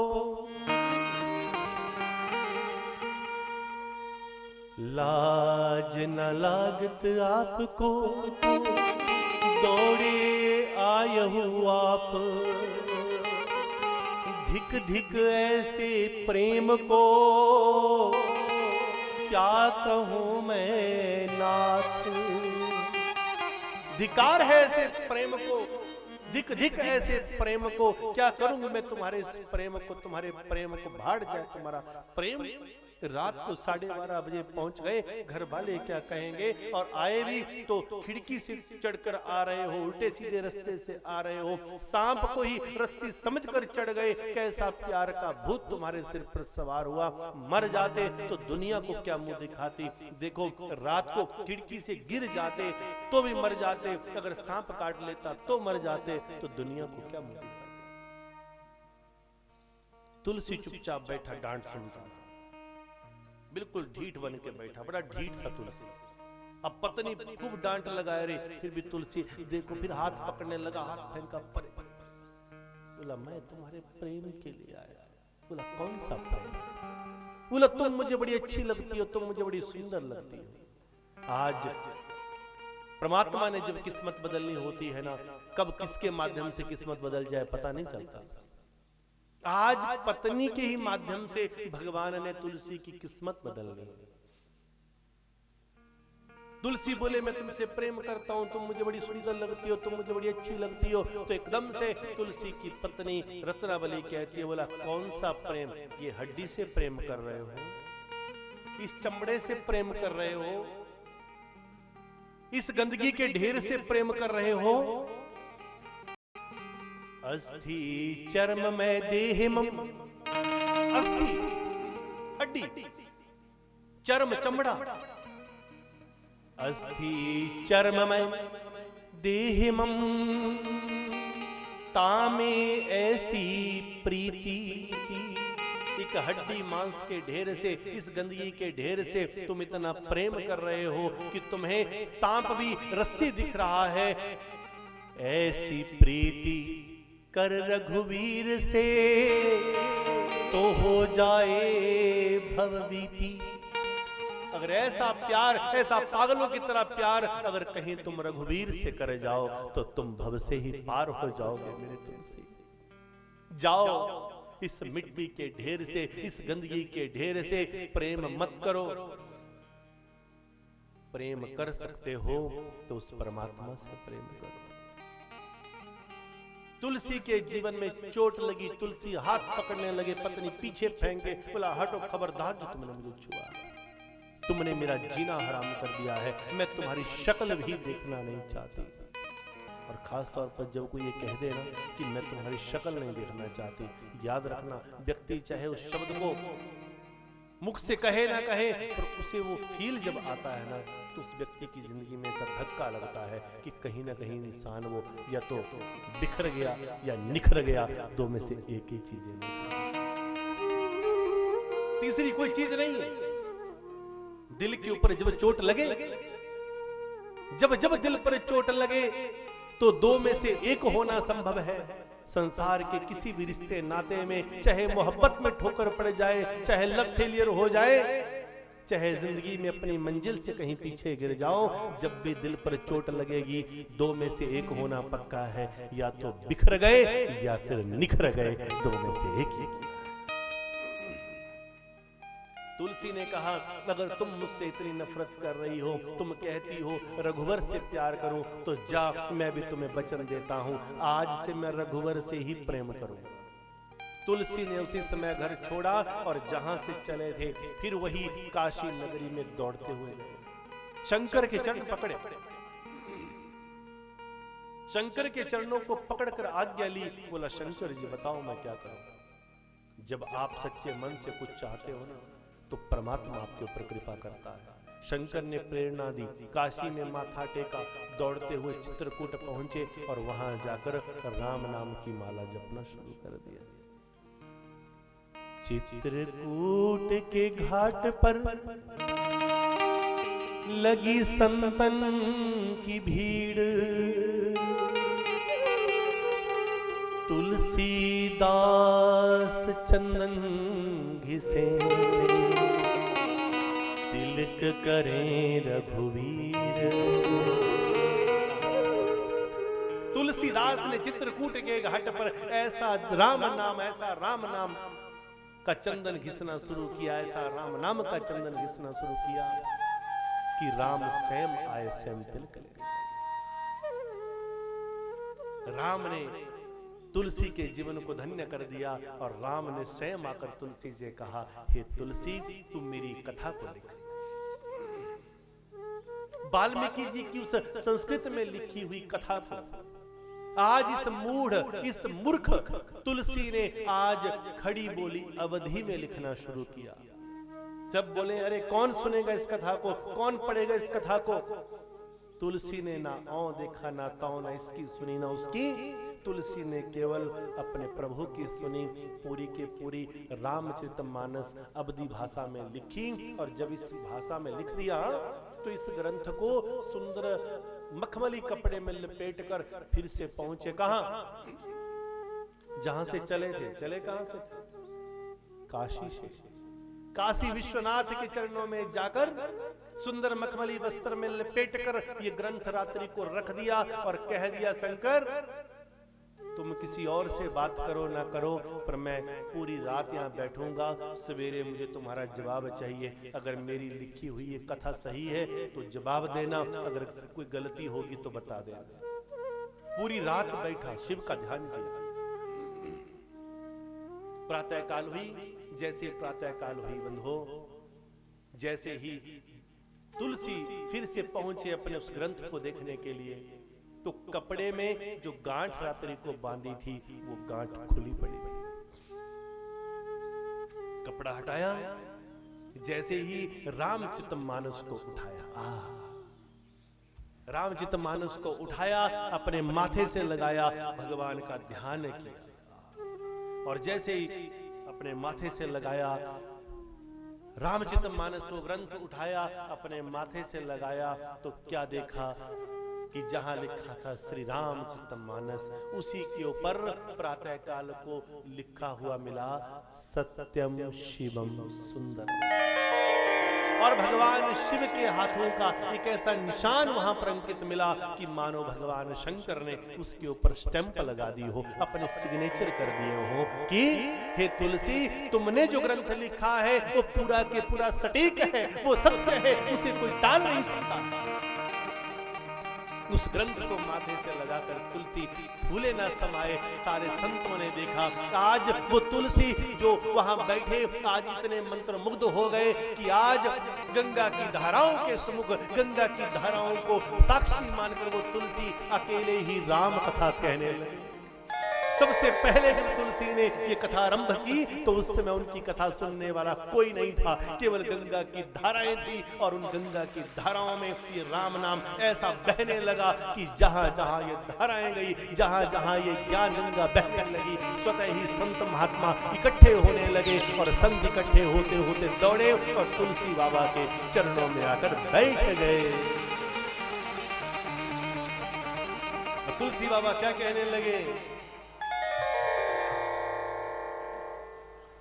जिसे श्रवण कर कट जाती है,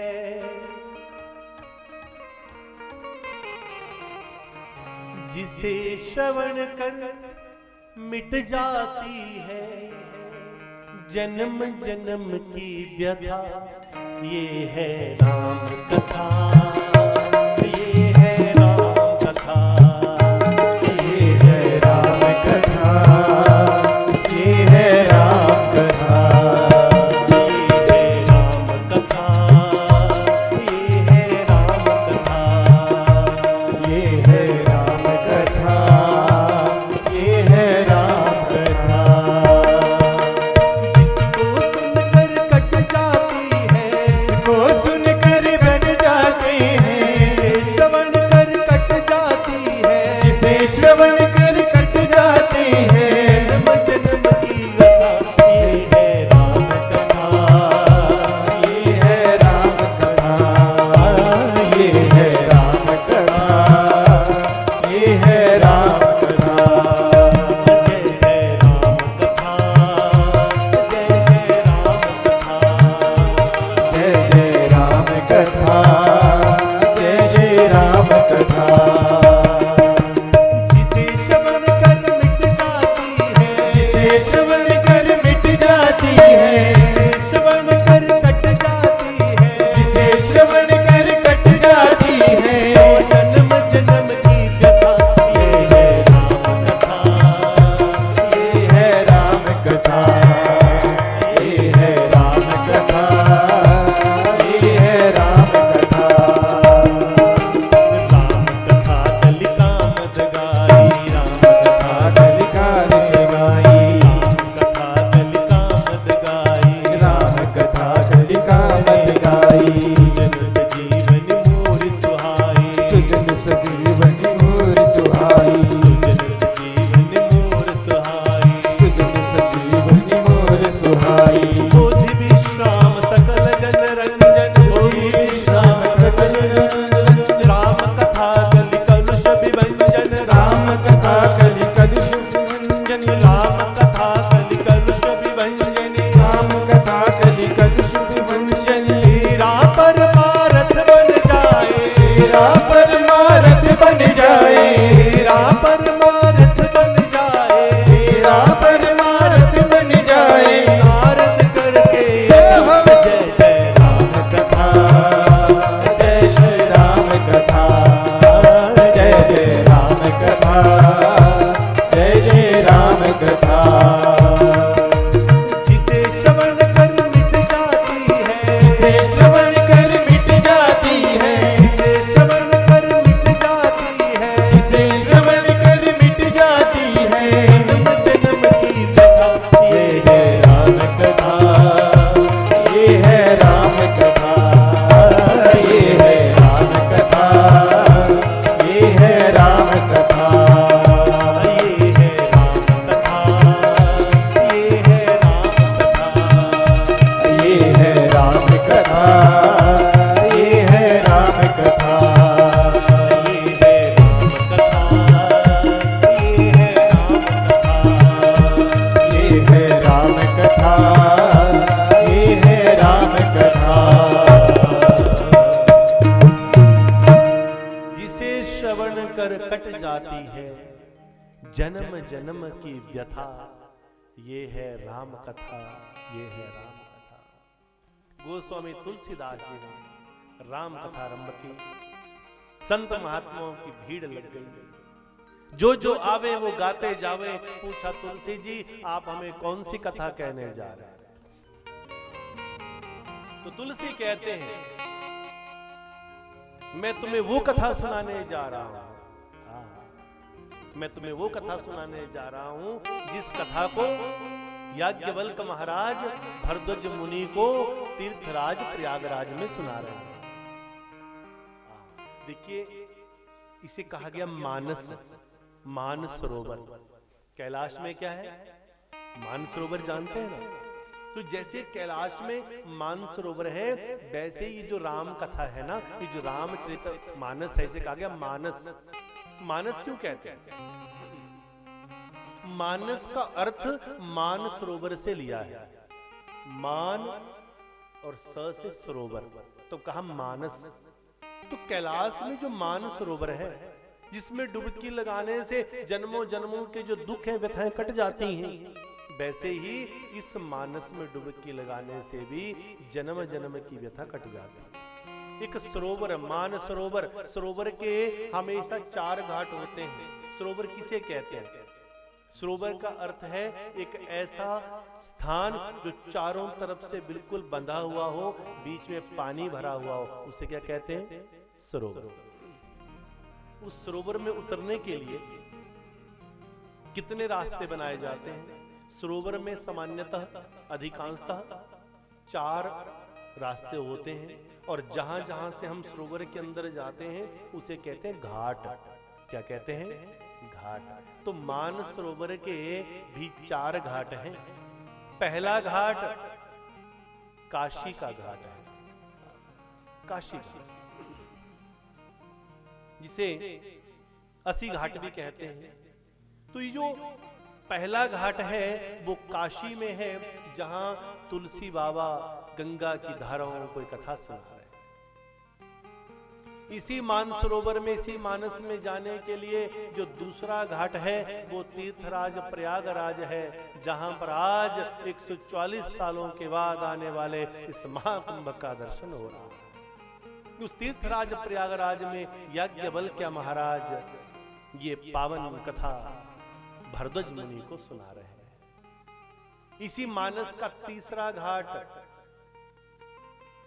जिसे ज्ञान घाट भी कहा गया है, वो कैलाश है, जहां भगवान शंकर यही कथा पार्वती को सुना रहे हैं। और इसी मानसरोवर का जो चौथा घाट है वो हिमालय प्रदेश में नीलगिरी पर्वत पर है, जहां काग बुशुंडी, बुशुंडी नाम के एक कौवा श्री हरि के वाहन गरुड़ जी को ये कथा सुना रहे हैं। तो ये 4 घाट हैं जिनका हम दर्शन पा रहे हैं।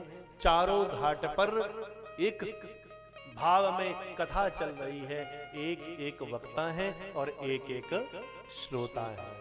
अद्भुतता देखिए इस घाट में कि एक ही श्रोता और एक ही वक्ता है।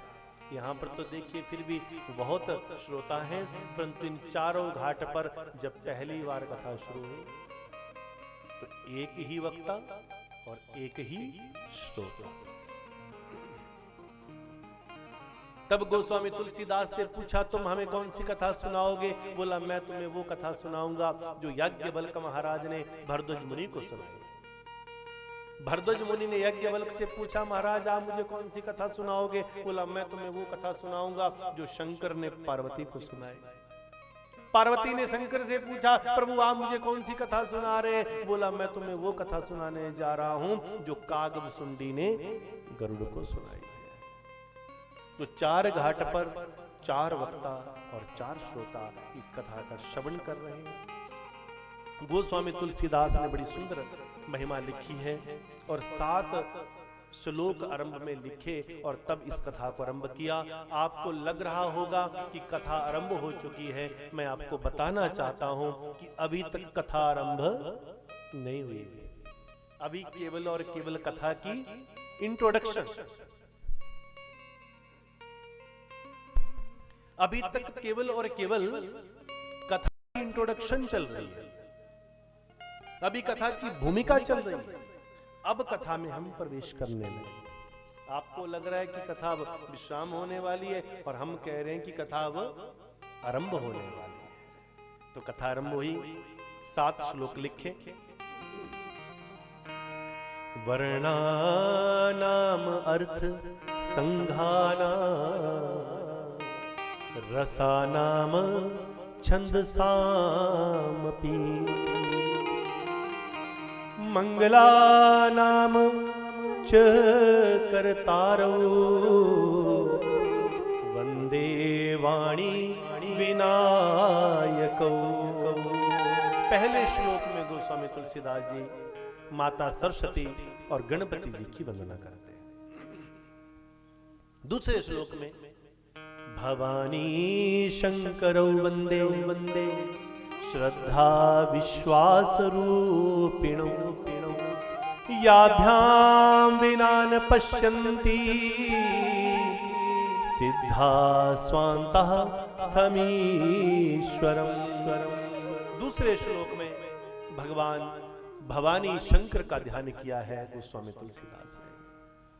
तीसरा श्लोक वंदे बोधमयं नित्यं गुरुम शंकर रूपिणं यमाश्रितो हि वक्रो अपि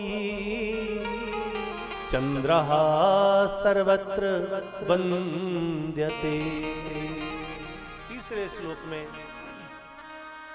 श्री गुरु महाराज का ध्यान किया कि मैं उन गुरु महाराज को नित्य वंदना करता हूं जो साक्षात शंकर का रूप है। भगवान शंकर संसार में दिखते हैं तो किस रूप में? गुरु रूप में दिखते हैं। यमाश्रितो ही वक्रो अपि, जिनकी कृपा से टेढ़ा मेढ़ा चंद्रमा भी रोज जिसकी वंदना होती है, जिसको वंदना की जाती है, ये गुरु की कृपा है। चौथे श्लोक में सीताराम गुणग्राम पुण्यरण्या विहारिणौ वंदे विशुद्ध विज्ञानौ कवीश्वर कपीश्वरौ। कहा भगवान की वंदना करते हुए चौथे श्लोक में माता सीता का वंदना की है, कवीश्वर और कपीश्वर दोनों की वंदना की है। कवीश्वर किसे कहा गया? आदि कवि वाल्मीकि। और कपीश्वर किसे कहा गया? भगवान हनुमंत लाल जी को कहा गया। तो माता सीता की वंदना की, आदि कवि वाल्मीकि की वंदना की और कपीश्वर हनुमंत लाल की वंदना की। उद्भव स्थिति संहार कारिणे कलेश हारिणीं सर्वश्रेयस्करीं सीता न तो अहम राम बलभाम। पांचवें श्लोक में माता सीता को साक्षात दुर्गा रूपिणी कहते हुए उनकी वंदना की है।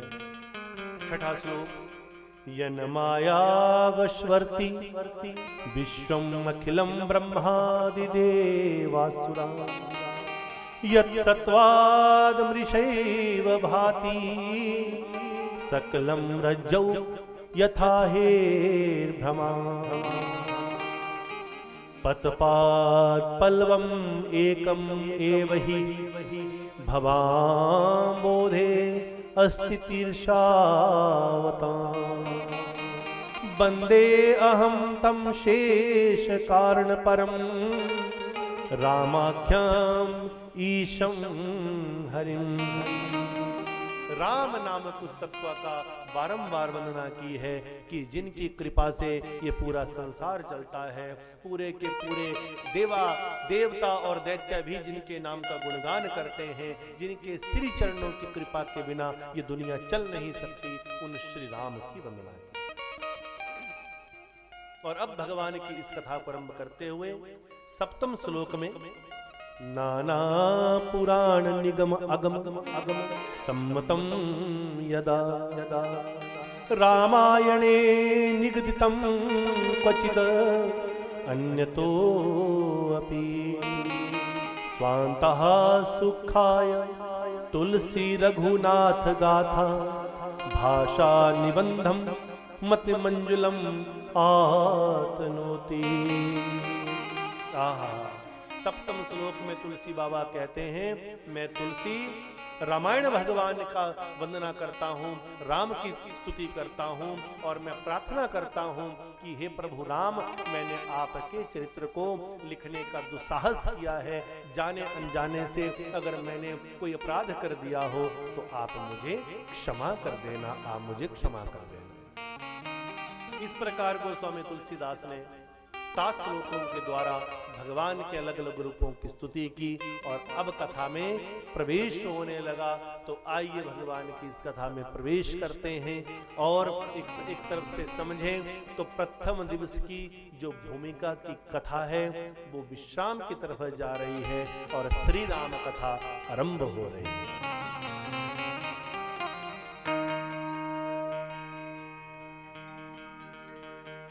बिनु सत्संग विवेक न होई, बिनु सत्संग विवेक न होई, बिनु सत्संग विवेक न होई, बिनु सत्संग विवेक न होई, बिनु सत्संग विवेक न होई, बिनु सत्संग विवेक न होई, राम कृपा बिनु सुलभ न सोई, राम कृपा बिनु सुलभ न सोई, राम कृपा बिनु सुलभ न सोई, राम कृपा बिनु सुलभ न सोई, बिनु सत्संग विवेक न होई, बिनु सत्संग विवेक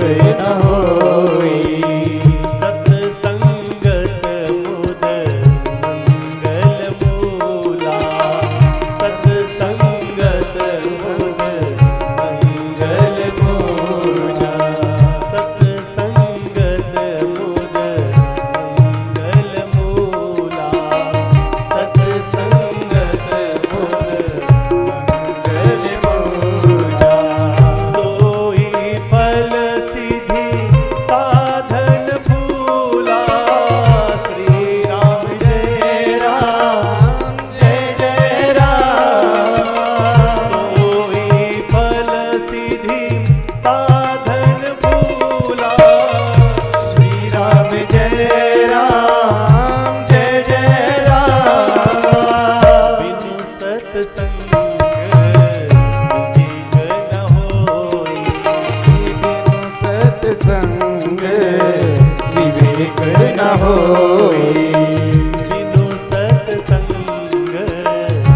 विवेक न होई, बिनु सत्संग विवेक न होई, गुरुपद रज मृदु मंजिल अंजन, गुरुपद रज मृदु मंजुल अंजन, श्री राम जय राम जय जय राम, श्री राम जय राम जय जय राम, नयन अमीय दृग दोष विभंजन, श्री राम जय राम जय जय राम, श्री राम जय राम जय जय राम, श्री राम जय राम जय जय राम, वंदौ संत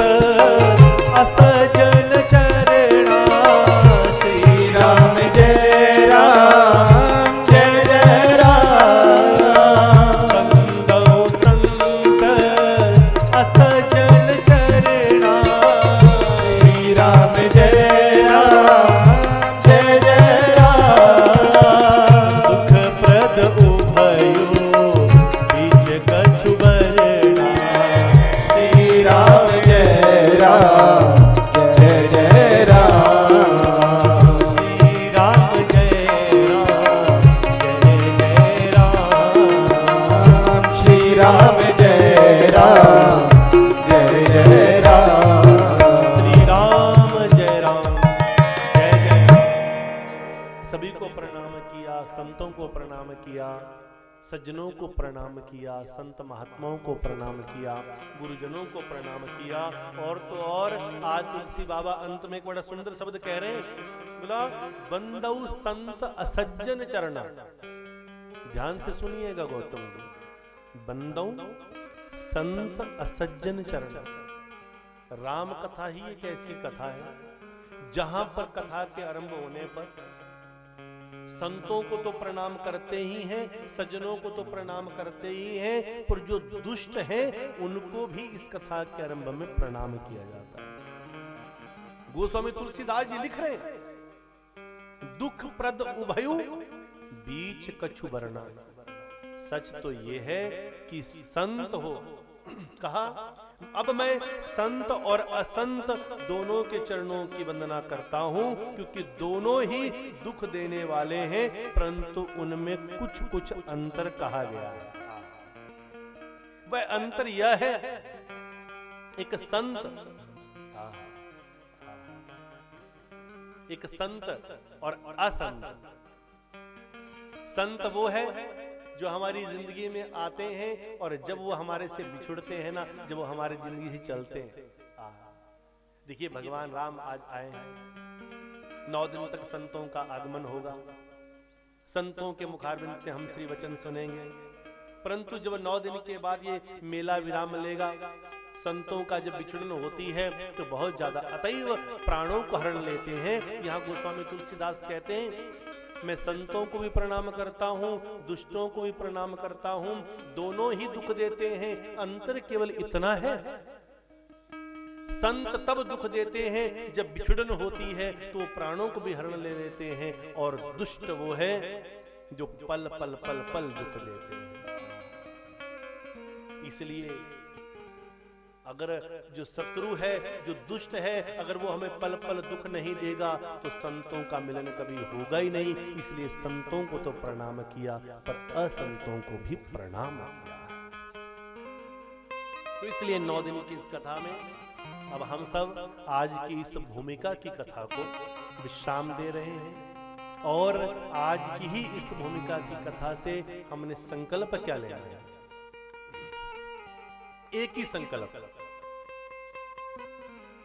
राम बोला करो, राम गाया करो। क्या संकल्प? 9 दिन तक हम सब क्या करेंगे? जो भी आए, जो भी जाए, जो बैठे, सब क्या करेंगे? और जो ना करे उनको भी सिखाएंगे। क्या? राम बोला करो, राम गाया करो, आते जाते हुए गुनगुनाया करो, आते जाते हुए गुनगुनाया करो, आते जाते हुए गुनगुनाया करो, आते जाते हुए गुनगुनाया करो, आते जाते हुए गुनगुनाया करो, आते जाते हुए गुनगुनाया करो।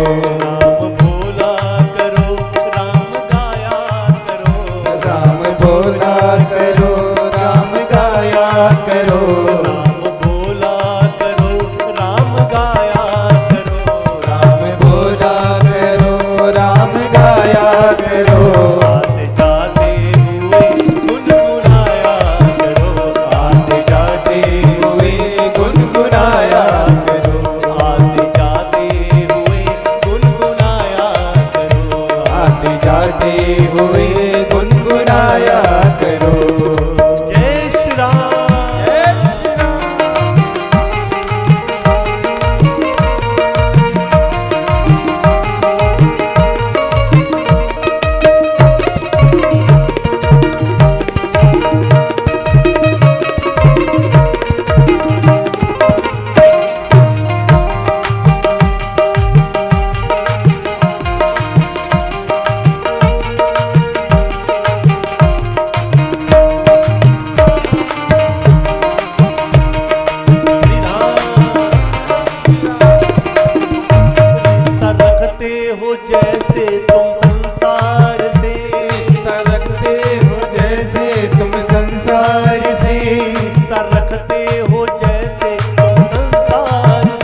रखते हो, सबको हालचाल पूछते हो, रोज फोन करते हो, तुम ठीक हो, खाना खाया नहीं खाया, मोह बंधन बंधा है। जैसे परिवार से कहीं भी बैठे हो, बच्चे की याद आती रहती है, पति पत्नी की याद आती रहती है, पर थोड़ा सा ही तो कहा क्या, थोड़ा उनसे भी, थोड़ा उनसे भी, थोड़ा उनसे भी रिश्ता निभाया करो, थोड़ा उनसे भी रिश्ता निभाया करो, थोड़ा उनसे भी रिश्ता निभाया करो, थोड़ा उनसे भी रिश्ता निभाया करो।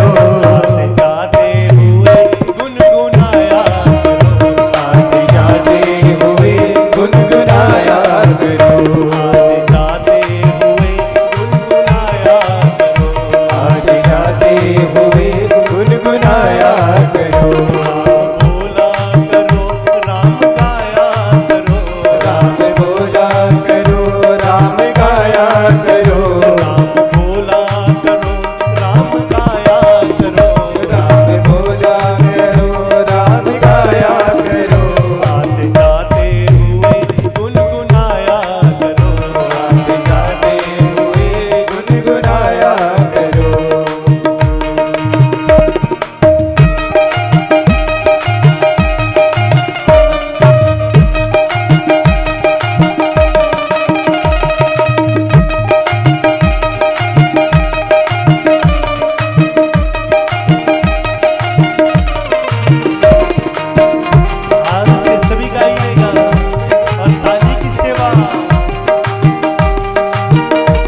शौकत की दुनिया उजड़ जाएगी, शान शौकत की दुनिया उजड़ जाएगी।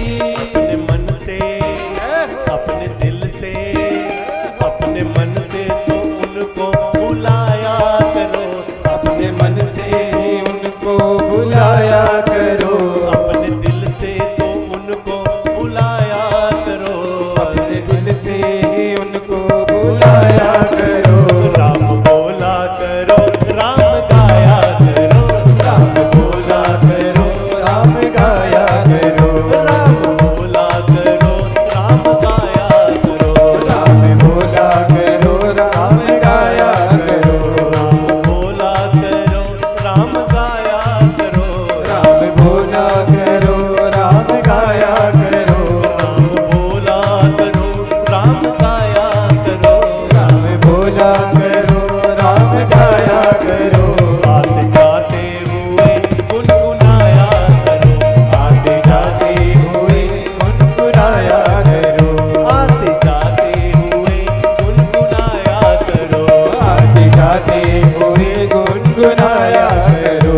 बीच में ताली भी तुम बजाया करो, बीच में ताली भी तुम बजाया करो, बीच में ताली भी तुम बजाया करो, बीच में ताली भी तुम बजाया करो। अपने आलस को भी तुम भगाया करो, अपने आलस को भी तुम भगाया करो, अपने आलस को भी तुम भगाया करो, अपने आलस को भी तुम भगाया करो। और हम दोनों हाथ ऊपर करके कैसे कहेंगे? दोनों हाथ ऊपर करके राम बोला करो, राम गाया करो, राम बोला करो, राम गाया करो, राम बोला करो, राम गाया करो, राम बोला करो, राम गाया करो, राम बोला करो, राम गाया करो, राम बोला करो, राम गाया करो,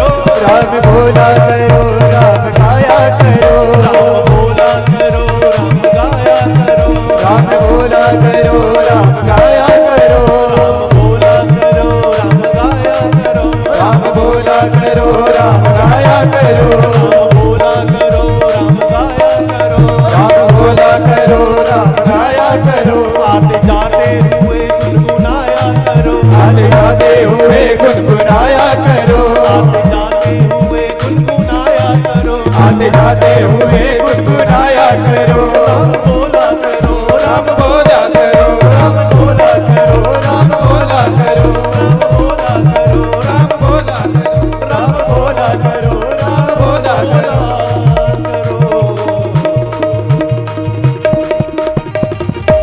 राम बोला करो, राम गाया करो, आते जाते हुए गुनगुनाया करो, बीच में ताली भी तुम बजाया करो, अपने आलस को थोड़ा भगाया करो।